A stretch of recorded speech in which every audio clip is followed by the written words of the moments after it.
Charge transfer spectra. Charge transfer spectra में charge का मतलब है इलेक्ट्रॉन, ठीक है। यहाँ चार्ज का मतलब हम क्या होता है, इलेक्ट्रॉन। तो चार्ज ट्रांसफर स्पेक्ट्रा क्या होता है, पहले इसको समझने से पहले हम आपको बताते हैं। जैसे अभी हमने देखा था, बताया था आपको इससे पहले कि जो डायमैग्नेटिक है D0 और D10 वाले हमारे पास में क्या होते हैं, कलरलेस होते हैं। ये चीज हमने बताया ना। लेकिन अगर मैं आपसे पूछूं कि ये तो सबने ही लेबोरेटरी में देखा होगा, KMnO4 और K2Cr2O7 दोनों आपने देखे हैं, दोनों ऑक्सीडाइजिंग एजेंट है, दोनों ही लेबोरेटरी में। तो क्या क्या कलर है इनके, KMnO4 और K2Cr2O7 का पर्पल कलर और ऑरेंज। और पर्पल भी बहुत डार्क पर्पल होता है और ऑरेंज भी बहुत डार्क ऑरेंज होता है, ठीक है। इंटेंस कलर होते हैं इनके। जबकि अगर हम देखें यहाँ पर Mn जो है उसकी ऑक्सीडेशन स्टेट क्या है, +7, ठीक है। क्रोमियम के ऑक्सीडेशन स्टेट क्या है, +6। तो +6 ऑक्सीडेशन स्टेट में क्रोमियम में इलेक्ट्रॉनिक कॉन्फ़िगरेशन क्या निकलेगा आपका, D0 आ जाएगा, ठीक है। और +7 में मैग्नीज में क्या निकलेगा, इसमें भी D0 आ गया। तो D0 आने पर भी ये कलर शो कर रहे हैं, D0 आने पर भी ये क्या हो रहे हैं, कलर शो करते हैं। तो यहां कलर शो करने का कारण क्या है, ठीक है, इसे हम समझेंगे चार्ज ट्रांसफर स्पेक्ट्रा से, ठीक है। तो चार्ज ट्रांसफर स्पेक्ट्रा में, चार्ज ट्रांसफर में क्या होता है कि charge transfer spectra involve transfer of electron. अभी बताया ना हमने कि चार्ज, हम इलेक्ट्रॉन को बोल रहे हैं, transfer of electron between metal orbital and ligand orbital in metal complex. मतलब एक एमओ से दूसरे एमओ के अंदर क्या हो रहा है, इस इलेक्ट्रॉन का ट्रांसफर होता है। इसे हम इलेक्ट्रॉनिक रिडिस्ट्रीब्यूशन भी बोल सकते हैं। भाई इलेक्ट्रॉन का ही तो हो रहा है, तो रिडिस्ट्रीब्यूशन हो रहा है। ये जो होता है चार्ज ट्रांसफर स्पेक्ट्रा, इसमें these are redox type transition. ये कैसे होते हैं, ये होते हैं रिडॉक्स होते हैं ट्रांजिशन ना, कि इसमें साइमल्टेनियसली ऑक्सीडेशन और रिडक्शन दोनों ही रिएक्शंस चलती हैं। Charge transfer is by directional in nature. कैसे नेचर का होता है, ये बाई डायरेक्शनल नेचर का होता है। अब यहाँ पर ये तो सिर्फ आप नाम ही सुन लीजिए, इससे ज्यादा आपको नहीं यहाँ पर आपकी क्लास में रहेगा। हायर क्लासेस में आपको ये थोड़ा सा आएगा। ये टाइप जो है, metal to ligand charge transfer, ligand to metal charge transfer, ligand to ligand charge transfer, metal to metal charge transfer, ठीक है। इस तरीके से इनके टाइप्स हैं। और जब आप हायर क्लासेस में आएंगे तो आपको ये सब बताया जाएगा। ये तो थोड़ा सा मैंने आपको हिंट दे दिया है कि किस तरीके से क्या क्या इनके नाम है। अब यहाँ हमने आपको बताया था, अब ये KMnO4 और K2Cr2O7 कि Mn की ऑक्सीडेशन स्टेट क्या है, +7 है। इलेक्ट्रॉनिक कॉन्फ़िगरेशन क्या हो गया इसमें, D0। और कलर हमने देखा तो पर्पल आ गया। जबकि कलर तो हम तो ये कहते हैं D0 के लिए कैसा आना चाहिए, कलरलेस आना चाहिए।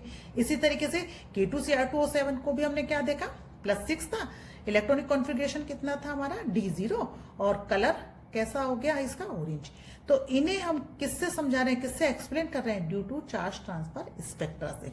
यहाँ भी आप इसको एक टेबल के फॉर्म में भी लिख के बना सकते हैं कि आयन हमने लिखा टाइटेनियम +4, वेनेडियम +5, क्रोमियम +6 और मैग्नीज +7। इलेक्ट्रॉनिक कॉन्फ़िगरेशन सभी में क्या रहेंगे, इसमें D0 आ जाएगा। नंबर ऑफ अनपेयर्ड इलेक्ट्रॉन भी क्या हो गया इनके अंदर, 0 आ गया। और कलर अगर हम देखते हैं तो देखो कलरलेस आया इसके अंदर, टाइटेनियम +4 में। तो वेनेडियम +5 में ऑरेंज येलो आ गया। यहाँ ये क्या हो गया, डार्क डीप कलर होता है ऑरेंज का भी इधर क्रोमियम +6 में। और यहाँ हो गया हमारे पास में डार्क पर्पल कलर। तो यहाँ हम देख रहे हैं कि V+5 से Mn+7 तक इन पर चार्ज की जो अमाउंट है वो क्या हो रहा है, चार्ज इंक्रीज होता जा रहा है, ठीक है। तो चार्ज बढ़ने से इनमें लिगेंड के इलेक्ट्रॉन को एक्सेप्ट करने की जो टेंडेंसी है वो भी क्या हो जाएगी, इंक्रीज हो जाएगी। कि चार्ज ट्रांसफर की पॉसिबिलिटी क्या हो जाती है यहाँ पर, इंक्रीज हो रही है, ठीक है। और चार्ज ट्रांसफर की पॉसिबिलिटी अगर इंक्रीज होती है तो इनका कलर जो है वो कैसा आता है, डार्क आ रहा है, ठीक है। और ये भी है ना, अक्कर कहाँ हो रहे हैं, विजिबल रीजन में ही होते हैं, occur in visible region. Charge transfer spectra भी, क्योंकि इंटेंस कलर जो है वो विजिबल रीजन में ही आता है इसमें भी, ठीक है। अब यहाँ पर ये हो कैसे रहा है, इसका अपन एक एग्जांपल लेके देखते हैं कि थोड़ा सा इसको समझा रहे हैं। Ligand to metal charge transfer, ligand to metal charge transfer हम यहाँ पर समझ रहे हैं KMnO4 का एग्जांपल लेकर। तो यहाँ हम देख रहे हैं कि metal should have vacant orbital of higher energy, कि मेटल जो है उसके पास में क्या होना चाहिए, वेकेंट ऑर्बिटल होना चाहिए, या हम कहते हैं कि हाई पॉजिटिव चार्ज हो या हाई ऑक्सीडेशन स्टेट हो, इनकी कुछ भी बोल सकते हैं इनको, कि metal should be in high oxidation state. और ligand should have low energy level, कि लिगेंड जो है वो कैसा होना चाहिए, लो एनर्जी लेवल का होना चाहिए। और इलेक्ट्रॉन डेंसिटी जो है वो लिगेंड की कैसी होनी चाहिए, हाई होनी चाहिए। ठीक है, जनरली जो लिगेंड है वो कैसे होते हैं, यहाँ पर पाई डोनर लिगेंड है। ठीक है, तो फॉर एग्जांपल इसमें हैलाइड है, ऑक्साइड है, सल्फाइड है, इस तरीके से लिगेंड यहाँ पर आ जाते हैं। ठीक है, अब हम कह रहे हैं कि यहाँ पर जो KMnO4 का हमने एग्जाम्पल लिया, इसके अंदर जो ट्रांसफर हो रहा है इलेक्ट्रॉन का, चार्ज का, वो कहाँ हो रहा है, ligand to metal, ligand to metal हो रहा है। ठीक है, तो लिगेंड टू मेटल हो रहा है, तो इसका मतलब लिगेंड जो है वो तो लोअर एनर्जी पर हो गया, और मेटल जो है वो कहाँ पर हो गया, हायर एनर्जी पर हो गया है। ठीक है, तो ये भी विजिबल रेडिएशन को क्या कर रहा है, एब्जॉर्ब कर रहा है, और उसी से ही ये ट्रांसफर हो रहा है। तो यहाँ पर हम देखते हैं कि इलेक्ट्रॉन दे कौन रहा है, लिगेंड दे रहा है, तो इसका मतलब लिगेंड क्या हो रहा है, ऑक्सीडाइज्ड हो रहा है, लिगेंड क्या हो रहा है, ऑक्सीडाइज हो रहा है। और इलेक्ट्रॉन ले कौन रहा है, मेटल ले रहा है, तो मेटल क्या हो गया है, रिड्यूस हो गया। और यहाँ हमने आपको बताया था कि ये जो होता है चार्ज ट्रांसफर, ये कैसा होता है, रिडॉक्स ट्रांजिशन है, कि इसमें साइमल्टेनियसली ऑक्सीडेशन और रिडक्शन जो है वो रिएक्शन चलती हैं, तो वो दोनों रिएक्शन इसके अंदर चल रही हैं। तो हम यहाँ पर देख रहे हैं KMnO4 को, KMnO4 जो है, तो इसके अंदर हमने बताया कि Mn जो है वो +7 ऑक्सीडेशन स्टेट में है। ठीक है ना, Mn किस में थी, +7 ऑक्सीडेशन स्टेट में थी। तो an electron transfer from O to Mn, Mn में कहाँ से आ रहा है, O से, Mn से O में नहीं जा रहा है, इसमें मेटल टू लिगेंड नहीं है, इसमें क्या है, लिगेंड टू मेटल है। तो O से किस में जा रहा है, Mn के अंदर जा रहा है। तो O जो है वो चेंज क्या हो रहा है, O2 निगेटिव से O निगेटिव में आ रहा है, O जो है वो क्या हो रहा है, O2 निगेटिव से O निगेटिव में आ गया।